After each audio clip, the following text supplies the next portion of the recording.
When people hear the phrase, the Oxford School of Philosophy, what they have in mind is probably something that has been shaped by other intellectual movements or schools. What they have in mind, in other words, is a fixed body of doctrine. And consequently, they see Oxford as the kind of place where everybody agreed about the answers to all the major questions. But Oxford philosophy was never like that. It was always a place where what had been passed down generation to generation were certain habits. Habits of thought, habits of conversation, and habits of criticism. And these habits stayed constant, even while the views the philosophers held changed radically. The 20th century is where this story really comes alive for me. The century begins with the last gasps of a dying movement called British idealism.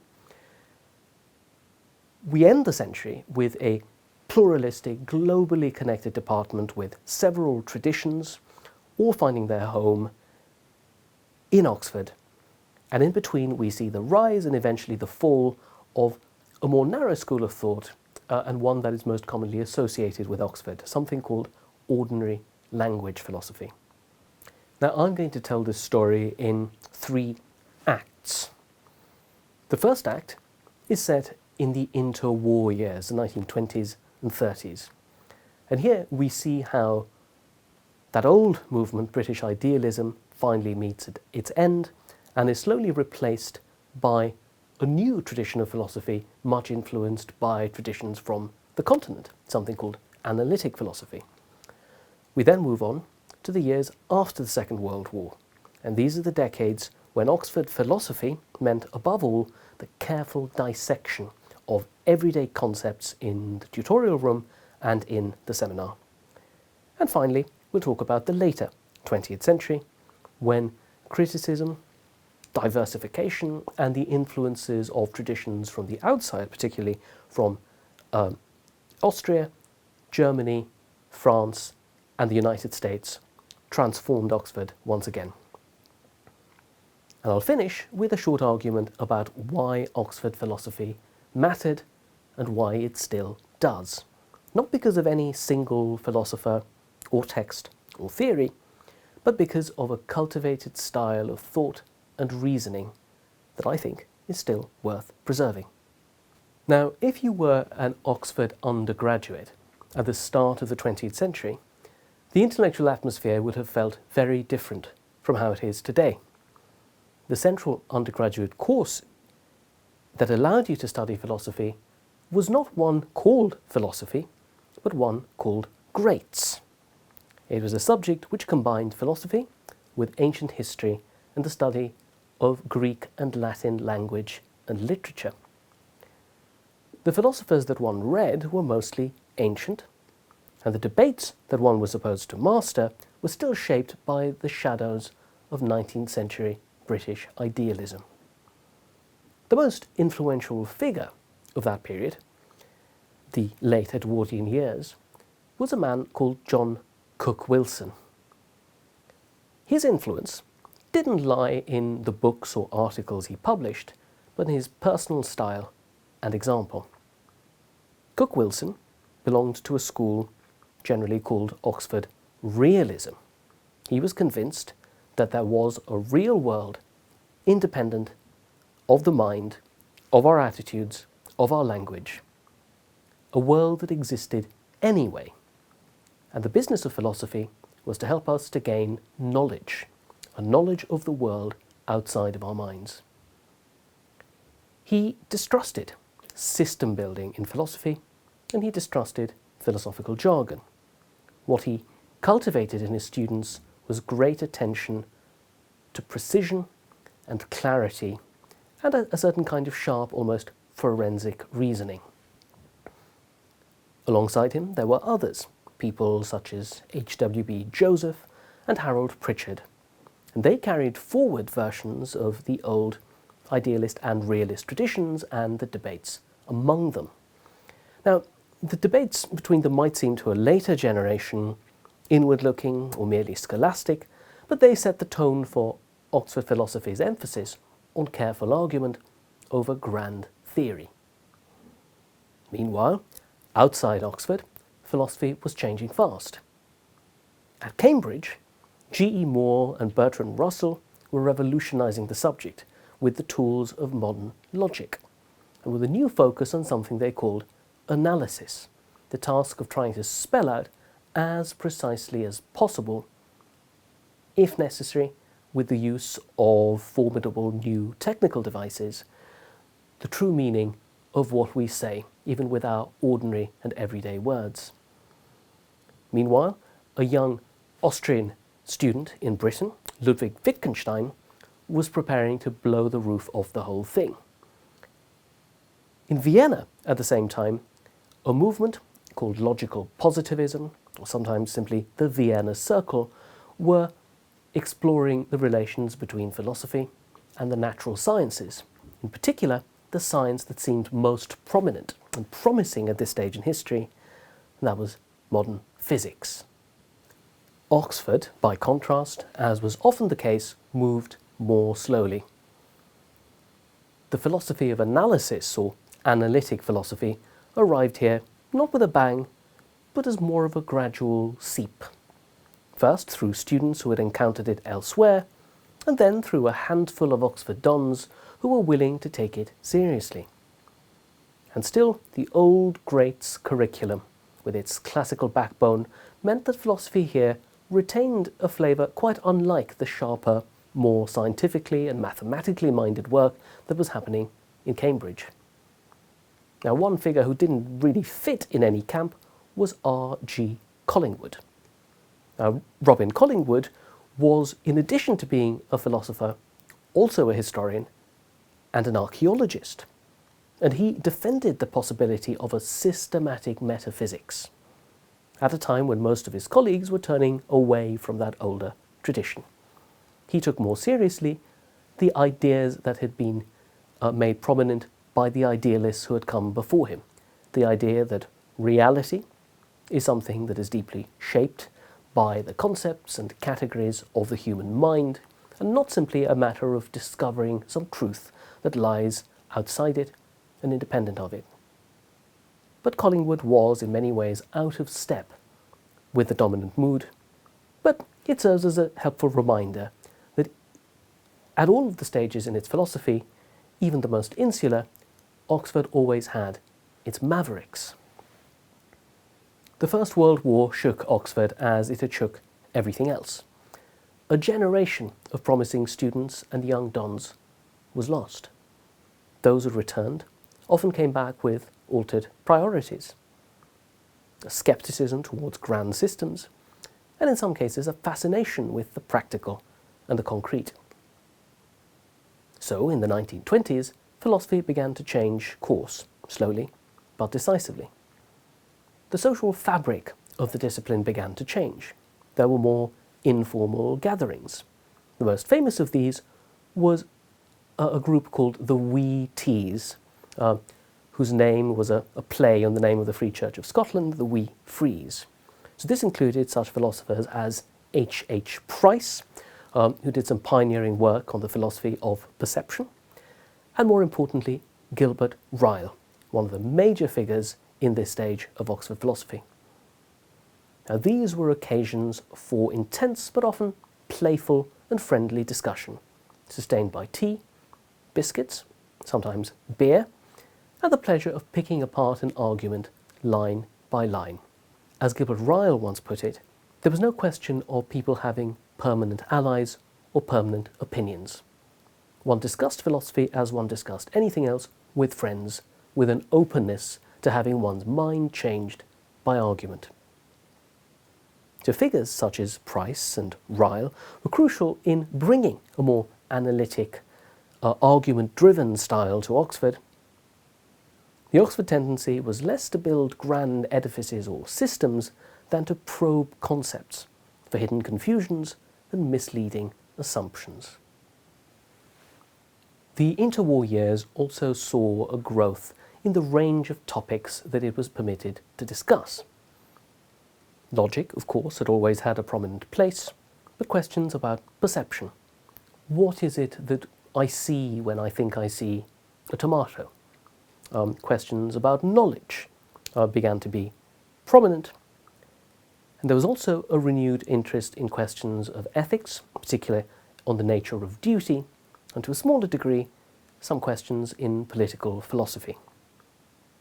Some of these questions were often motivated and provoked by the political extremism that was now growing on the continent, in particular the rise of fascism. Still, Oxford philosophy remained remarkably insular. Many dons had little interest in the philosophical work that was being done on the continent, or even in the more formal strands, mathematically informed, in the way that it was being done at Vienna or at Cambridge.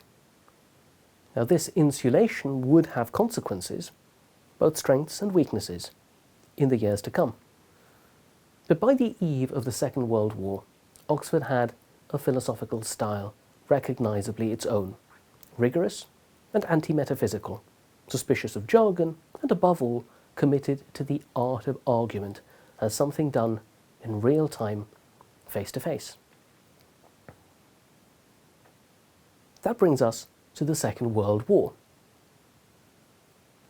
These were years in which a large number of the young philosophers at Oxford, and some not so young ones, were sent away on war work. Either they were soldiers, often officers, sent to theatres of combat. In some cases, they were sent to do intelligence work. There were philosophers, for instance, at Bletchley Park in the 1940s. So philosophy went a little quiet for the period of the war, but that was also a period when philosophers were accumulating new experiences, a new sense of the reality that lay outside of the cloisters of Oxford. So when philosophers returned from their wartime experiences, it was inevitable that some of that encounter with real practical life would inform some of the philosophy that they would go on to do in the years after 1945. The figure who, more than anyone else, set the tone for Oxford philosophy in this period was a man called John Langshaw Austin. Austin's manner was deceptively polite, but his philosophical sessions, often conducted in smoky rooms, sometimes even over a pub lunch, were masterclasses in intellectual dissection. The method was simple in principle. If philosophical puzzlement arises from the misuse or misunderstanding of language, then perhaps we can dissolve those puzzles by looking closely to the way in which those words are used in everyday life. In other words, how we use language in philosophy, he thought, should be held accountable to how we use language outside it. Get this right, he thought, and the traditional questions of philosophy, the nature of reality, what is it that I see when I see a tomato? Do we have free will?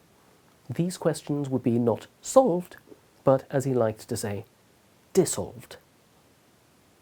Austin and his colleagues, which included such philosophers as Stuart Hampshire, Isaiah Berlin, and later H.L.A. Hart, a pioneer in the philosophy of law or jurisprudence. These figures applied these methods to questions about mind, about action, about perception, and ethics. The results could look trivial from the outside. It did look, a good deal of the time, that what they deferred to more than anything else was not some grand body of theory or the tradition of philosophy that had come before them, but simply the Oxford English Dictionary. But its practitioners thought that a sure sense of how words are ordinarily used was the only way to avoid the deep confusions that give rise to philosophical puzzlement. Now, running alongside Austin in his sessions was another, sharper-edged strand of post-war Oxford philosophy, and this tradition was represented above all by A.J. Ayer. Ayer was not an ordinary language philosopher in Austin's mould. In fact, he disliked, distrusted Austin, and did not agree with Austin's idea of philosophy and the methods proper to it. Ayer had been shaped by the logical positivism of the Vienna Circle and his friendships in the Cambridge of the interwar years. Now, his book, Language, Truth and Logic, was published when he was just 26 years old, and he electrified his generation by his provocative central thesis, the claim that a statement was meaningful only if it could either be empirically verified in the manner of the statements of the natural sciences, or if it was a truth of logic. But that meant something very radical indeed. It meant that much religious language, ethical language, aesthetic judgments, statements about the good, the true, the beautiful, such things were essentially meaningless. They were consigned to the rubbish heap of what members of the Vienna Circle liked to call, in its most pejorative sense, metaphysics. But by the 1950s, Ayer was back in Oxford, holding the prestigious Wickham Professorship in Logic and serving as the university's most famous philosophical expert. In the public imagination, he was Mr. Philosophy, appearing on the BBC, debating Jesuits and Marxists and bringing a sharp, urbane, unapologetically secular voice to a wider audience than most of his colleagues ever attempted to reach. The coexistence of Austin's detailed, piecemeal investigations with Ayer's more combative, theory-driven, scientifically minded empiricism gave Oxford philosophy both breadth and a fruitful internal tension. One could attend an Austin seminar and spend an hour examining the uses of a single word, such as, say, accidentally. But then you could hear Ayer lecture on the wholesale elimination of entire stretches of philosophical discourse. What knitted it all together was the tutorial system. Whether you were an Austinian fine-tuner or an Ayer-style demolitionist, you were trained in the same way. One-on-one, or sometimes one-on-two tutorials, where there was nowhere to hide. You put your argument on the table, your tutor tested it to destruction. You defended it, and then the whole thing got rebuilt, bit by bit, in real time.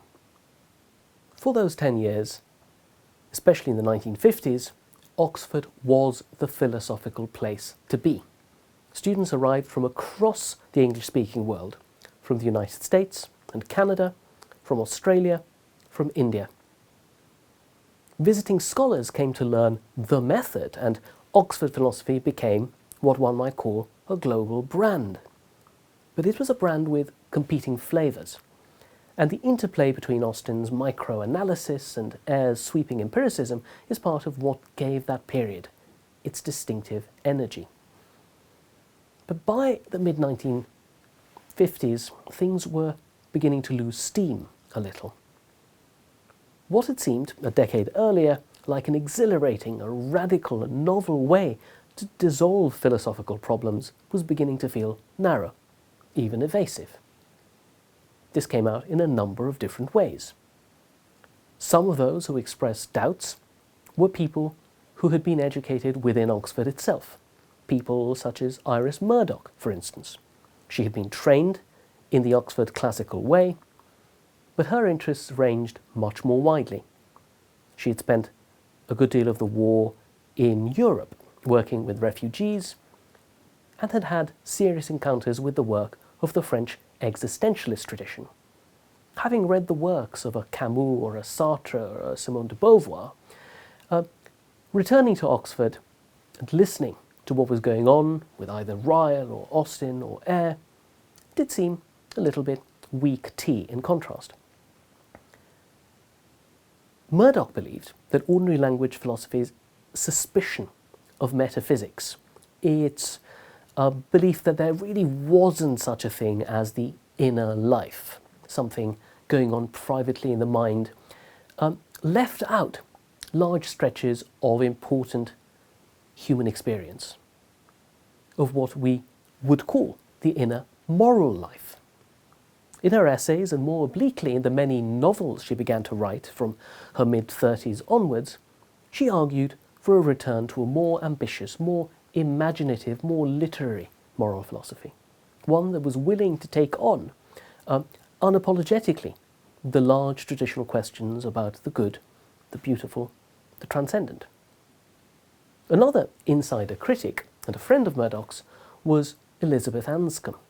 Anscombe had spent a good deal of the war in Cambridge, working with Wittgenstein, earning his trust, and eventually becoming the translator of his great final work, the Philosophical Investigations, published a few years after his death. And Anscombe saw something essentially shallow, particularly in the moral philosophy being done at Oxford in that period.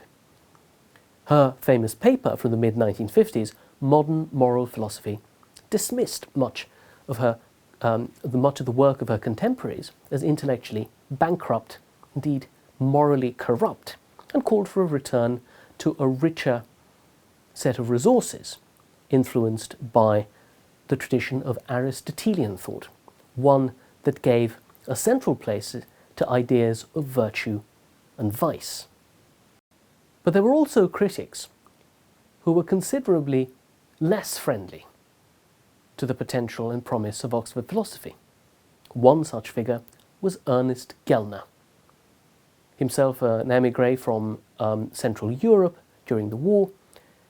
He came to regard ordinary language philosophy as complacent, insular and inward-looking pastime, a sort of parlour game for the clever, with no purchase on the real problems of the modern world.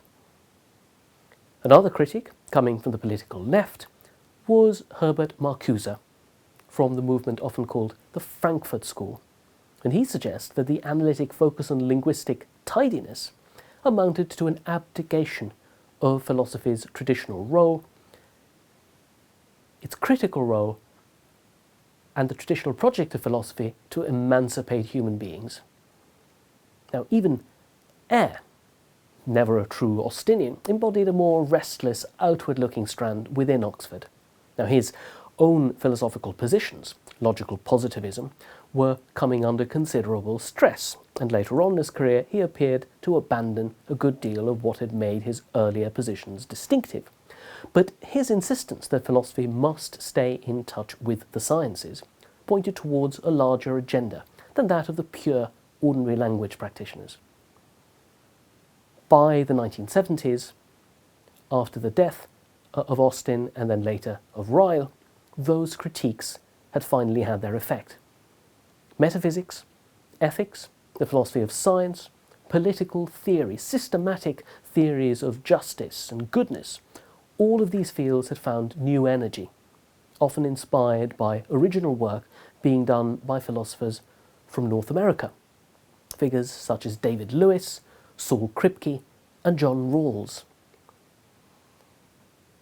Even at Oxford, those figures and their new ideas had begun to have their influence, and from the 70s onwards, we find ordinary language philosophy slowly ebbing away. What survived was the old Oxford style, the insistence on responsibility for one's words, precision, rigour, and clarity. But Oxford no longer dictated to the world what counted as important philosophy. By the closing decades of the 20th century, Oxford philosophy had changed beyond all recognition from the days of Austin's Saturday morning meetings. The department had become more pluralistic, more outward-looking, and more friendly to the idea of philosophical specialism, where you could have someone who worked principally on moral philosophy, on aesthetics, on epistemology, and did not take the view that there was some one method that could be used to dissolve all philosophical problems. But for all that, something of the old ethos still survived. You can still see it in the way arguments are conducted in an Oxford seminar and in any place in the English-speaking world that has taken its cue for how philosophy is to be done from these decades of Oxford's influence. The patient testing of claims, the forensic probing of language for ambiguities, the refusal to let a vague formulation slip by without clarification. It is the same intellectual reflex that ran from Cook-Wilson in the Edwardian years to Austin and in a different, more scientific key, in the work of Ayer. And all that could survive even if its subject matter and its tools had evolved. Some of this endurance is down to the tutorial system. There is nothing quite like the weekly confrontation between student and tutor, in which a freshly written essay is picked apart line by line. It is an education in self-defense. Even, one might say, an education in the virtues of pedantry. A freshly written essay, because it has been exposed to the most rigorous philosophical scrutiny, enables the student to recognize his or her own weak spots, the weaknesses in his own arguments, before anybody else does. That method, and the habits of thought and speech that it instills, have proved adaptable to many different philosophical approaches, from the metaphysics that figures such as Anscombe and Peter Strawson thought were worth reviving, to the moral philosophy that Iris Murdoch had championed, even the scientific naturalism that Ayer had urged. Oxford's influence has also been carried far beyond the university by its alumni. Some have shaped the development of philosophy internationally, others have brought its argumentative habits into public life, journalism, politics, and the law. Ayer himself was an early example of this, a philosopher as comfortable in a BBC studio as in a seminar room.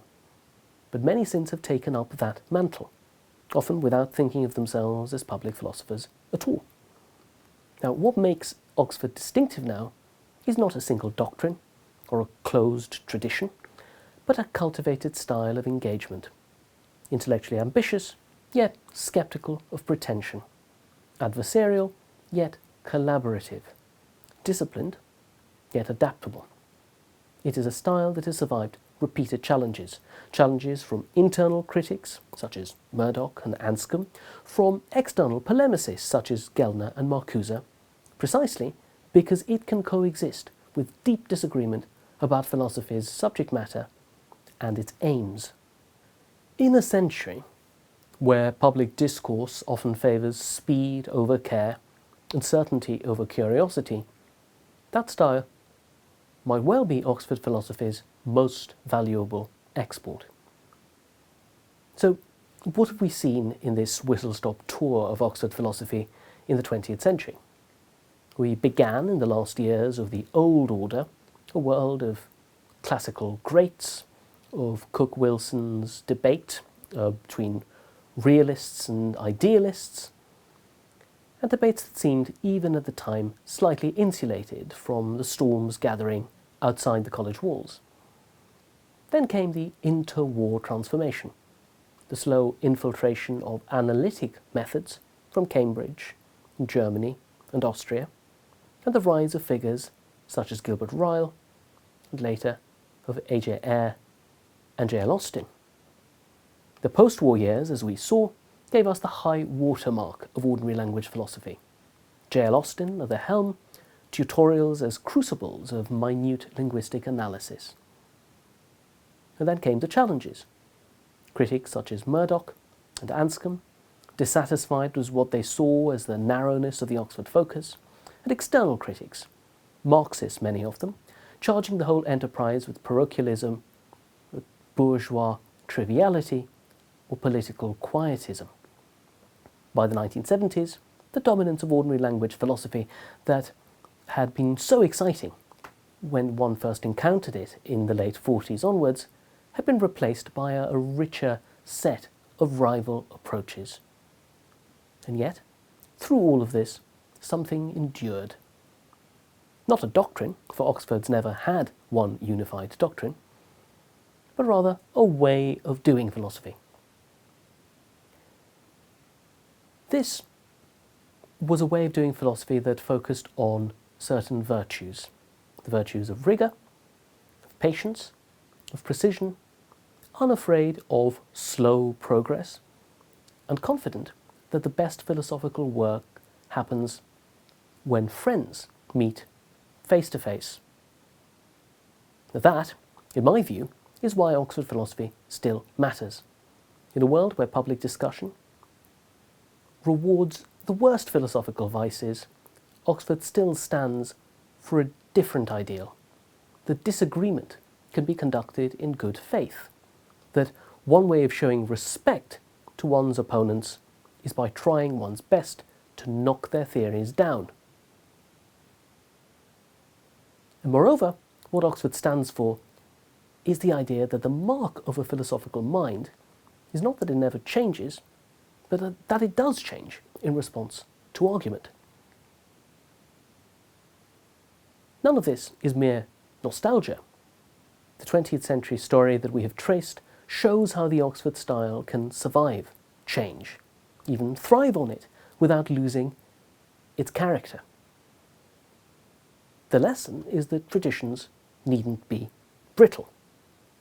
They can bend, absorb, and adapt as long as they remember what is worth keeping. And if Oxford philosophy has anything to offer the next century, it will not be a single answer to the great questions, but a way of asking them and of listening carefully to whatever answer comes back.